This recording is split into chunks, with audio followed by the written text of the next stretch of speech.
Добро утро, Бургас продължава. Както вече ви съобщих, тази сутрин в студиото ще ви поканим на съвсем нов фестивал в Бургас. Наистина, Бургас е един фестивален град, толкова многобройни и разнообразни са фестивалите, посветени на различни теми, жанрове.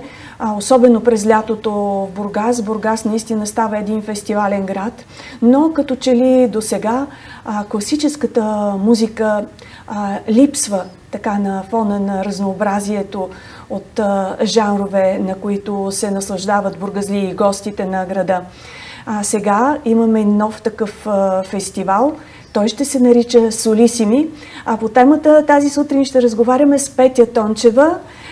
Тя е композитор, преподавател в Националното училище по музикални и сценични изкуства Бургас, диригент, музикант. Здравейте, госпожо Тончева. Добър ден, благодаря за поканата.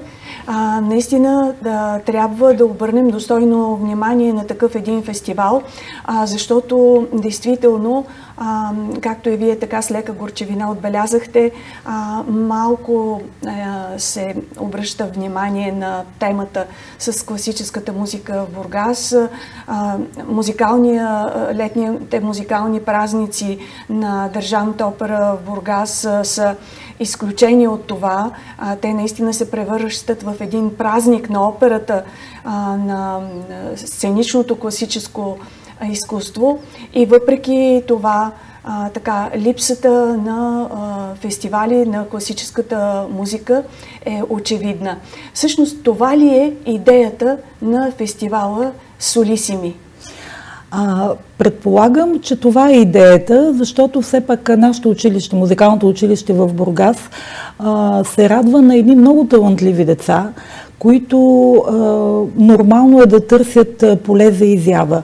И всъщност този фестивал и дава възможността за една сцена, която е в центъра на града. Всичко това ще се случва в дома на НХК, в зала Тончо Русев. Входът е безплатен. Датите са от 10 до 12 май. И всъщност на една сцена ще бъде музициране, както индивидуални състави, индивидуални изпълнения, така ще има и гости. Първия концерт, всъщност, с което се открива фестивала, всъщност е така наречена една моя творческа вечер, защото по някакво стечение на обстоятелствата аз даже правя някакви си такива 55 години, така че без да е замислено, по някакъв начин може да се отбележи, че авторска вечер, да, класическа музика, с елемент обаче имаме две джаз песни. Тоест искам да покажа, че нашето училище, освен класически музиканти, знаете, че имаме и актьори, художници, балет, актьорско майсторство. Тези деца наистина трябва да им се предоставя сцена за участие. В нашия концерт аз съм поканила специални гости от София. Това е Classic Art ансамбъл, квартет и ансамбъл. Едни професионалисти, които в момента може би са единствените, които са пригърнали тази кауза да правят концерти в София и в страната точно с млади музиканти. Те им партнират и по този начин им дават така мотивация и ги окриляват да продължават по трудния път на истинското класическо изкуство. Изключително ученици ли ще участват в фестивала, или по-скоро те ще се примесят и с професионалисти по този начин? Да. Така, значи първата вечер, както казах, изцяло моя музика, съм заложила на струнния оркестър на Националното училище, което се явява и партньор в този проект Солисими, който между другото е проект с съдействие на Министерството на културата, нали, одобрен от Министерството. Поканила съм Classic Art, заедно ще свирим, отделно имаме индивидуални изпълнения. Мои колеги, на които много благодаря, също прегърнаха идеята. Те също ще бъдат на сцената и ще подкрепят децата и изобщо цялата идея за такъв фестивал. Втората вечер, например, доколкото знам, ще гостува струнния оркестър от Хасково и той ще бъде също партньор с солисти деца. Значи оркестъра свири, децата ще свират като солисти и третата вечер е клавирен рецитал също на дете. Това е с международно участие, защото знам, че чакат някакви гости от Брюксел, мисля, че беше от чужда страна. много силно начало на първия такъв фестивал в Бургас, много амбициозно, което всъщност подсказва, че бихте искали вие, организаторите, хората, които поставяте началото, той да стане постоянен, традиционен, така ли е? Ами, предполагам, че това е с такава идея направен и замислен целият фестивал. Аз всъщност искам да подчертая, че не съм от организаторите, аз всъщност съм поканена, нали, за да направим тази първата вечер, да дадем този летящ старт, надявам се, с нашия общ концерт. Иначе да, всички сме съпричастни с идеята, защото, както и вие казахте, случват се много неща в Бургас, особено лятото, знаем, безплатни, платени, навсякъде има много концерти, много изяви. Уличната култура също така се развива много добре, но сякаш точно така с този поглед към класическата музика, сякаш не се отделя достатъчно внимание. Иначе да, почти всяка година ние правим, нашето музикалното училище си партнира с Държавна опера Бургас. Нашите класове по балет изцяло участват в техните спектакли. Миналата година направихме с наши деца солисти голям концерт с Бургаска опера. В летния театър правим всяка година на края на лятото също голям концерт. Но ето това е наистина амбициозно, както и вие казахте, 3 дена, дано да се задържи вниманието на публиката, защото реално погледнато ние го правим за нас, за децата, но и за тях. Това са 3 елемента, които няма как да не са в едно цяло, когато искаме нещо да се случи. Точно това е, което и споменахте, освен за изявата, за срещата с публиката, за младите музиканти, която е особено важна. За вас е особено важно, споменахте го като музикант, като композитор, и младата публика да се среща отрано с симфоничната музика, с класическата, с новата българска музика, т.е. да се възпитава в един по-различен вкус към всъщност музиката. доброто извинение на колегите, не в Бургас, по принцип, доброто извинение е, че ние трябва да се водим по вкуса на публиката. Докато забравяме, че всъщност изкуството, в общ план, нали, не е само музика. Изкуството всъщност има една възпитателна роля, която от много малки децата, ако се поемат, ако се поставят в една благоприятна среда, може би след години ще се радваме на едни меломани, които да имат вкус и високи критерии към това, което им се предлага. Не всичко да е уникално, всичко е невероятно, всичко е, нали, неповторимо и малко се размиват границите, кое има значителна стойност, кое би оставило следа и кое наистина трябва да се аплодира. Тук бих казала, че и критиката липсва, но тази критика, която не е така нареченото хейтване или всеки, който няма представа, започва нещо да говори, а напротив е една критика, която е ползотворна, която е градивна, професионална. И аз за това им казвам и на моите деца, когато ходят нещо да гледат, не ти е харесало, но обясни защо. Опитай се наистина да се обосновеш какво не ти е харесало или какво ти е харесало съответно. За да стане това обаче, наистина младата публика трябва да гледа много спектакли, да гледа много музика, да гледа стойностни наистина творби. И в тази връзка да кажем сега какво ще може да види публиката в Бургас на този фестивал и разбира се да обърнем повече внимание на това, което представяте вие в своя проект, защото първия ден на фестивала наистина ще бъде изцяло авторска музика. Ето това е, да, също, извинявайте, че прекъсвам, но това е също едно само по себе си събитие, защото такъв концерт с авторска музика всъщност не се случва. Случва се малко в по-естрадния жанр, да, но като класическа музика, даже не толкова класическа, да кажем със съвременни приеми на класическа музика и класически инструменти. Тоест, наистина, доста амбициозно. Аз благодаря на Солисими и изобщо на фондация Солинария, че се обърна към мене и че заложиха такова доверие все пак, за да направим този концерт. Благодаря лично и на цялата организация на музикалното училище, защото наистина без нашите деца и без оркестъра, отново се връщам на темата какво е композиция, композитор без изпълнители. Нали, ние наистина сме едно цяло. Ще чуем както индивидуални пиеси, опитала съм се да направя програмата доста богата, с различни инструменти. Ще чуем соло, обой, соло флейта, цигулка, тъпън, ксилофон, виола. Отделно, както казах, две деца ще изпълнят две песни с по-джазов уклон. Едното момиче беше до полуфиналите на Гласът на България участва. Така че имаме доста малки звезди, които трябва да ги пазим, защото талантът се отглежда много, много трудно, много с любов и с търпение и дисциплина. Иначе за програмата наистина мисля, че ще бъде разнообразна.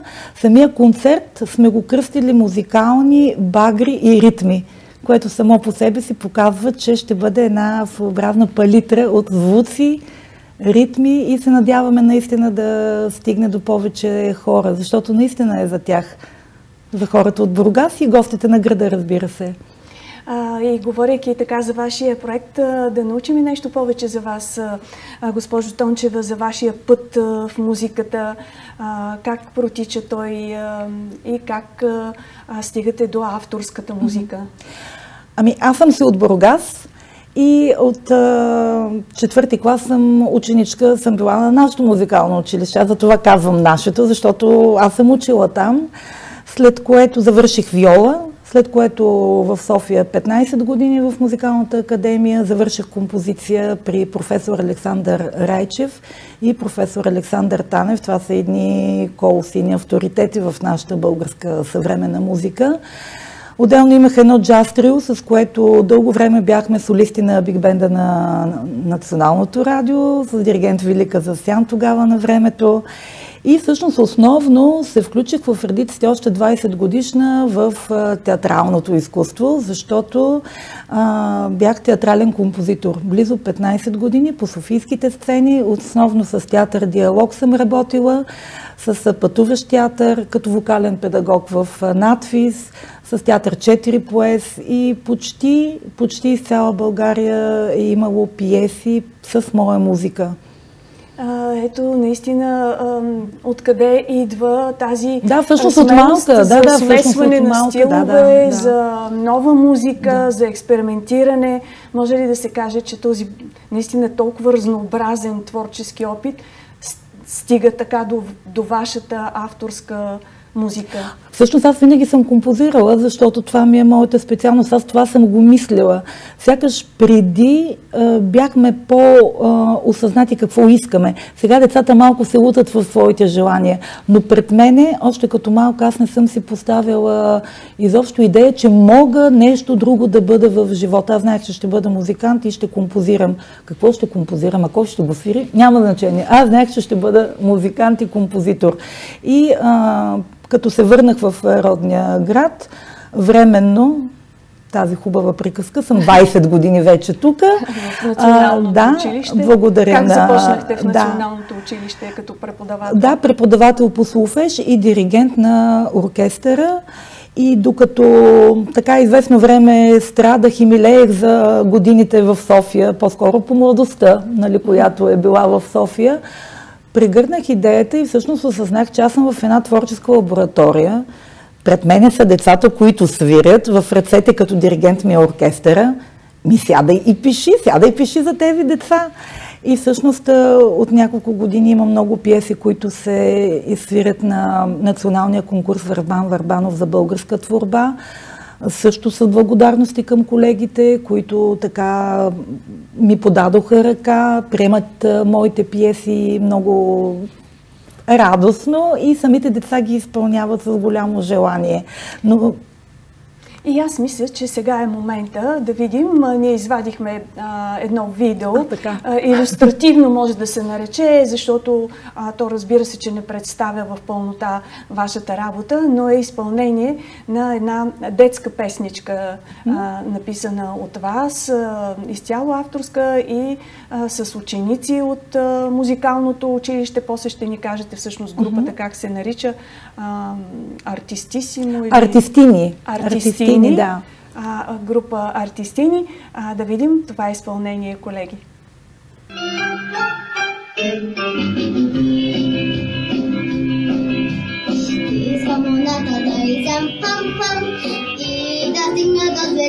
се сам, шоковата в планетата, крие в небето и на полечана там.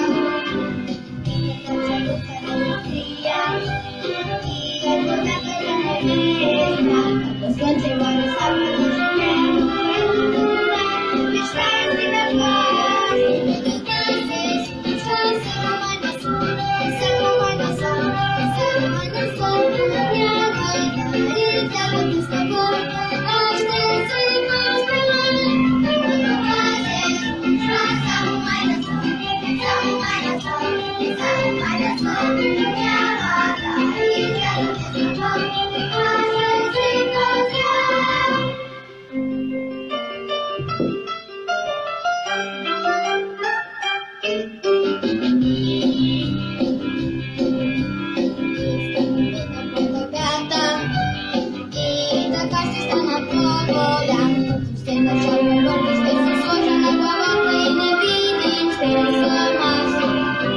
Искам да говоря с цветята и от небето да падат тихо, сладолето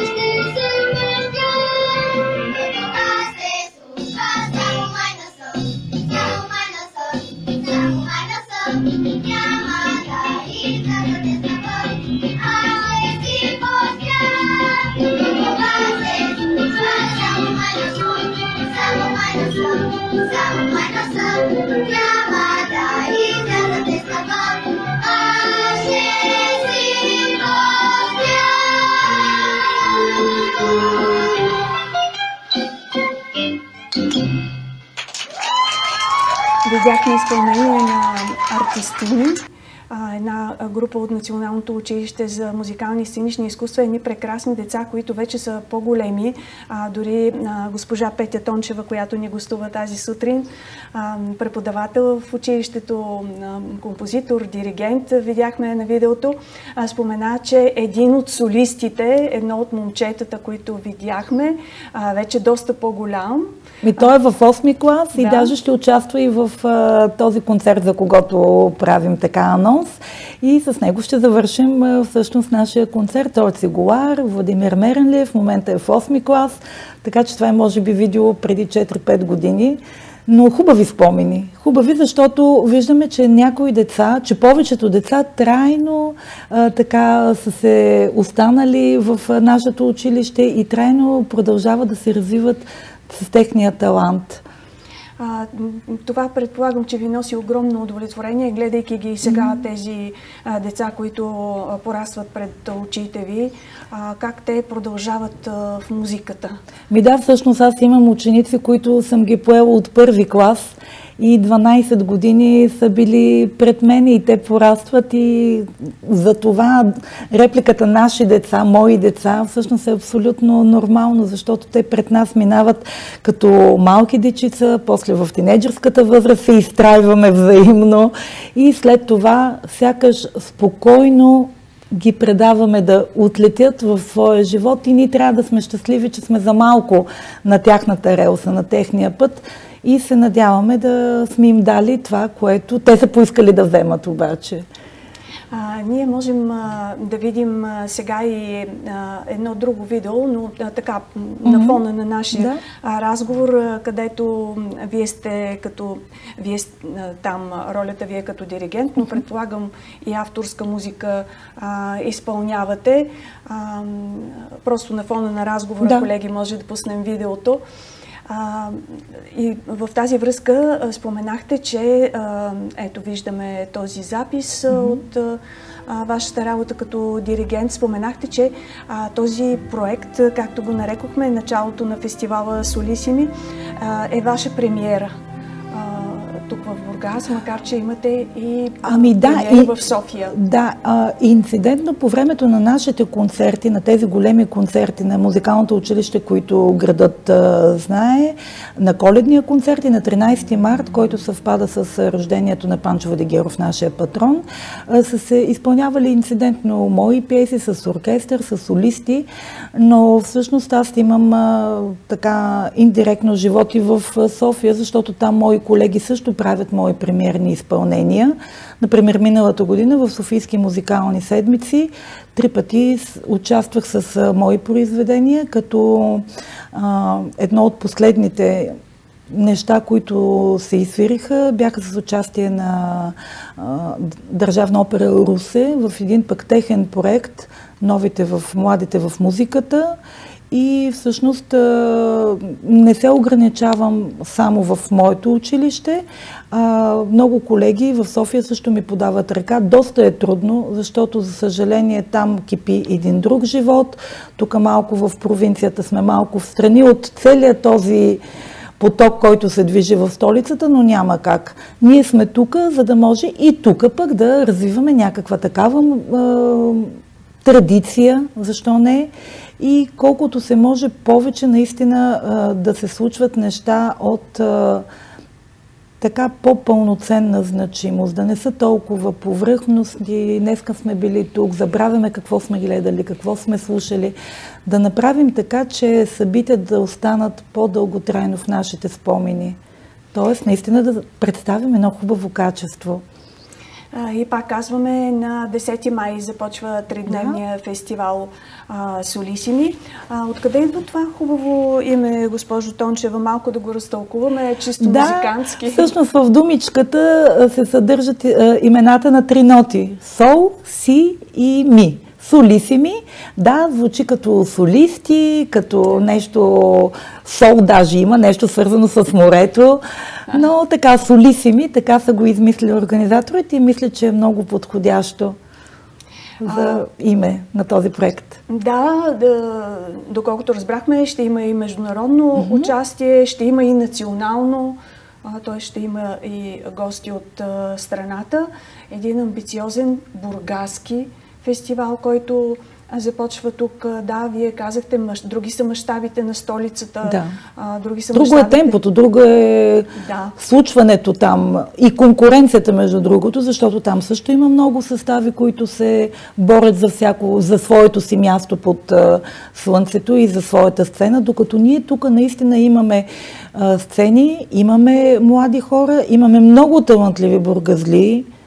Така че номер е да се стиковат, да се срещнат тези пътеки и да се случват наистина значими и хубави неща за града. Да, казахте, че до голяма степен ви е липсвали са ви тези мащаби на всичко, което се случва в културния живот там, но ето сега имате щастието да сте в Националното училище по музикални и сценични изкуства. Как оценявате изобщо така съществуването на тази общност, да я наречем, на това място за култура и изкуство, където се отглеждат таланти? Изключително съм щастлива и защо съм благодарна на съдбата, бих казала, защото покани за музикалното училище имах поне 2 пъти от предишната директорка, госпожа Юлия Ненова. Аз се отказвах, все не бях готова и защо не съм си представила, че може да застана пред дъската и да вляза в това русло на преподаватели, защото реално погледнато аз идвам от сцената. Нали, как така ще остина. И влязох, пристъпих всъщност след поканата на госпожа Златина Пантелеева, на директора, който е в момента на училището. Така, не се суплах, но доста странно ми беше, защото аз в това училище не бях влизала като дете. Изведнъж влизам в учителската стая. Виждам колеги, които са ми преподавали на мене. Доста е така странно. И всъщност, когато се успокоиш, оставиш спомените където им е мястото. И престанеш да се връщаш постоянно там какво е било, всъщност прегърни това, което има в момента пред тебе, защото за миналото ние трябва да сме благодарни, че сме минали оттам, че сме го имали. Но когато отвориш малко капаците, дето казвам, и видиш какви деца и какви възможности всъщност децата какво ни предоставят, каква енергия от тях може да почерпим. Те всъщност теглят също от нас енергия. Аз им казвам малки вампирчета, но е взаимно. Просто този момент на енергия, на доверие, защото ако те не ми повярват и ако аз не им се доверя, също много трудно ще се работи заедно. Но наистина нашето училище в момента, особено ние имаме сега един нов корпус в двора, който е специално за художниците, с една хубава зала. Развива се специалности, така че радваме се наистина на тези прояви, които доказват, че музикалното училище е с хубава традиция, не само в Бургас, но изобщо в цялата страна. И продължавам да твърда, че нашите кадри продължават своя път доста успешно и в Академията в София, и в Академията в Пловдив. А поради стечение на обстоятелствата, понеже имаме и други специалности, вече имаме деца художници, скулптори, актьорско майсторство, които се занимават с балет, да не говорим, те са едни професионалисти, които от малки започват да участват, както казах, в представленията на Държавна опера Бургас. И ние готови малки професионалисти. Дай Боже да намерят своя път. Ние сме за това да ги подкрепяме, да им даваме надежда, да ги мотивираме всекидневно, за съжаление, защото децата всекидневно трябва да се мотивират и да повярват, че могат, и да се убедят сами себе си, че това е, може би, техния път. И както споменахме преди малко, госпожо Тончева, в крайна сметка вашата цел не е непременно всички да станат професионални, гениални музиканти. Да. Може би те ще са една просто елитна публика. Да, но специално това, че са минали през нашето училище, което е само по себе си като лаборатория наистина на други взаимоотношения. Просто децата и учителите по друг начин сякаш живеем там. Наистина по друг начин. Точно така е, предполагам. И така да завършим нашия разговор с това. Разбира се, сега сте концентрирана върху тази важна премиера, 55 годишнината ви, също така. Но какво ви предстои през лятото? Какви са така бъдещите ви проекти? Надявам се първо да завършим успешно учебната година, защото имаме матури, имаме класни работи. Нали? Учителството си е отделно, трябва да сме плътно на място, имаме приемни изпити и след като мине този проект, надявам се успешно, след това едно хубаво лято пожелавам не само на себе си, а пожелавам и на децата, пожелавам и на моите колеги, защото все пак трябва баланса между работа и между почивка да бъде много успешен. И сме в Бургас, ще посрещаме гости, ще ги изпращаме по живо, по здраво и живот и здраве. Се надявам все пак да имам вдъхновение и за нови неща, защото всичко хубаво трябва да предстои. Точно така, пожелавам ви го, но най-вече, разбира се, сега в най-близък план, пожелавам да мине много успешно този фестивал и да стане наистина традиционен, ежегоден, да намери мястото си в фестивалната програма, в културния календар на Бургас трайно. Пожелавам ви успех и на вашия личен проект, който ще бъде още в първия ден на фестивала в зала Тончо Русев на Дома на културата НХК в Бургас на 10 май. Започва фестивал Солисими. Ще видите талантливи млади музиканти, интересна музика и от новата българска музика, и от класиката. Така че заповядайте, входът е свободен. Благодаря за поканата. Благодаря ви, успех още веднъж.